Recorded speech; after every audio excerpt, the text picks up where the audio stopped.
Մոտենում է նոր տարին, ինչ ավանդույթներ են ներդրել և ինչու, ինչպես ճիշտ անել։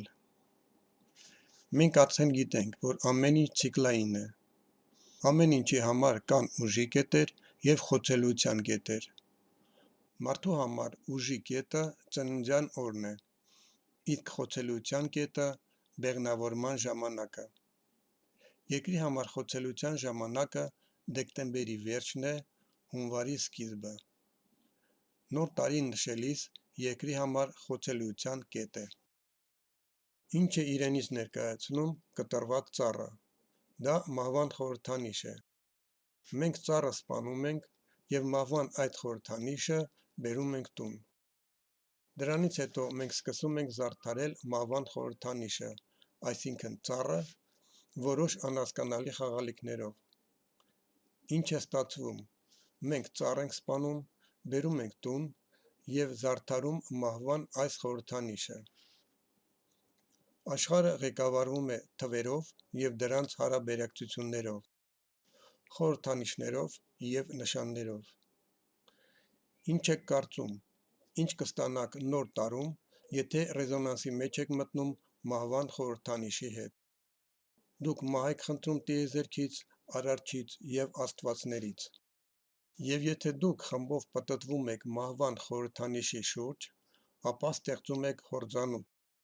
իսկ հորձանուտը հավերժության խորհրդանիշ է։ Հորձանուտը ստեղծում է կանգնած ալիքներ, որոնք երբեք չեն քանդվում տարածության մեջ։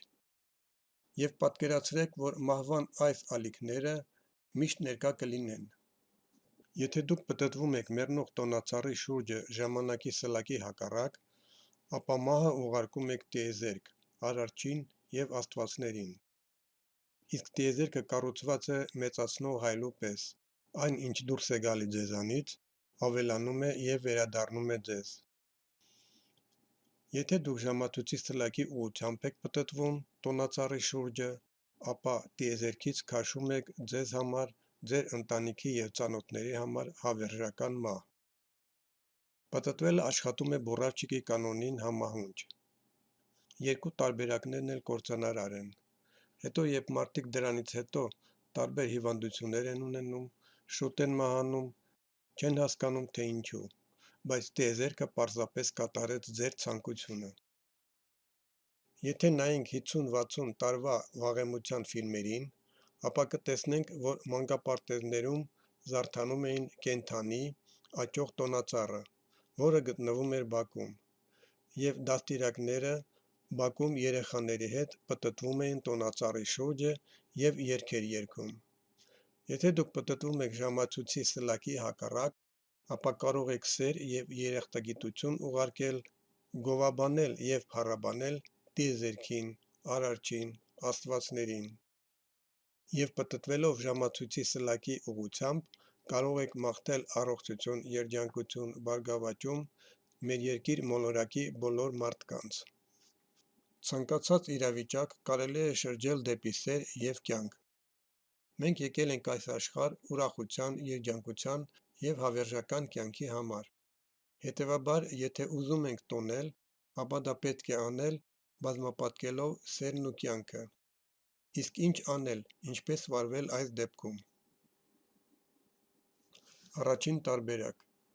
Դուք կարող եք գնել արհեստական տոնածառ։ Այս տոնածառի հիմքը դնել ծաղիկների համար նախատեսած ծաղկամանի մեջ և ինչ-որ կերպ ամրացնել։ Նման տոնածառը խորհրդանշելու է կենդանի տոնածառ։ Տոնածառի հիմքում ժամանակավոր դրեք աճող ծաղիկներ և բույսեր, որոնք ունեք տանը։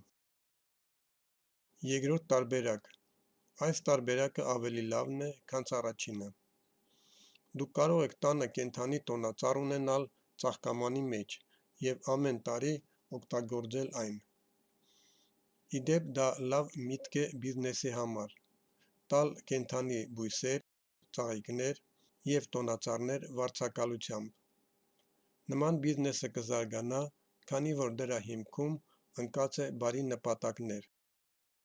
Դուք կարող եք զարդարել ցանկացած ծառ կամ բույս։ Երրորդ տարբերակ։ Զարդարեք ձեր բակում աճող տոնածառը, եթե ունեք, Սա լավագույն տարբերակն է։ Վերջերս պատրաստել էի բույսերի մասին տեսահոլովակ, բույսերի էներգիայի մասին, որտեղ պարզ դարձավ, որ բույսերը հոգի ունեն։ Այն ժամանակ չասացի, ասում եմ հիմա, եթե մեկը հիմքից մեծ, առողջ ծառ կտրի, ապա որոշ ժամանակ անց այդ մարդը կմահանա, որովհետև ծառի հոգին վրեժ կլուծի։ Մահվան պատճառը կարող են տարբեր լինել։ Հետևաբար նրանք, ովքեր կտրում են անտառներ, երկար չեն ապրի։ Եթե ինչ-որ մեկը արդեն ծառ է կտրել, ապա ներողություն խնդրեք այս ծառի հոգուց և խոստացեք տնկել մի քանի ծառ և ասեք, որ այդ ծառի հոգին ցանկության դեպքում կարող է մտնել այդ ծառերից մեկի մեջ։ Հիմա եկեք խոսենք, թե ինչպես զարդարել տոնածառը։ Բոլորը ունեն գեղեցիկ խաղալիքներ, և շատ տներում տոնածառները զարդարում են միայն կլոր գնդիկներով։ Գնդիկների հետ միասին կարող եք զարդարել տարբեր ուտելի քաղցրավենիքներով։ Կարելի է զարդարել չորացած ծիրանով, խնձորով, սալորով և այլ մրգերով։ Դուք կարող եք զարդարել նարինջներով, մանդարիններով և այլ տարբեր մրգերով։ Կարելի է զարդարել տարբեր կոնֆետներով։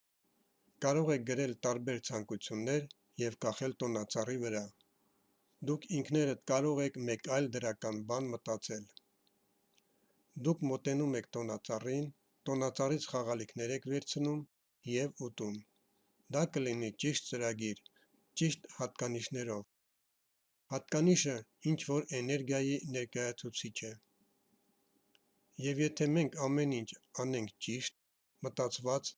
բնականաբար հաշվի առնելով իրերի էներգետիկան և զարդարենք կենդանի, աճող ծառ, ապա մենք կարող ենք շտկել ճակատագիրը ամբողջ տարվա ընթացքում։ Մենք կունենանք ճիշտ ծրագիր։ Հիշեցնում եմ, որ դա տեղի է ունենում երկրի խոցելիության կետում, այսինքն մեկ տարվա ծրագրի ծրագրավորման կետում։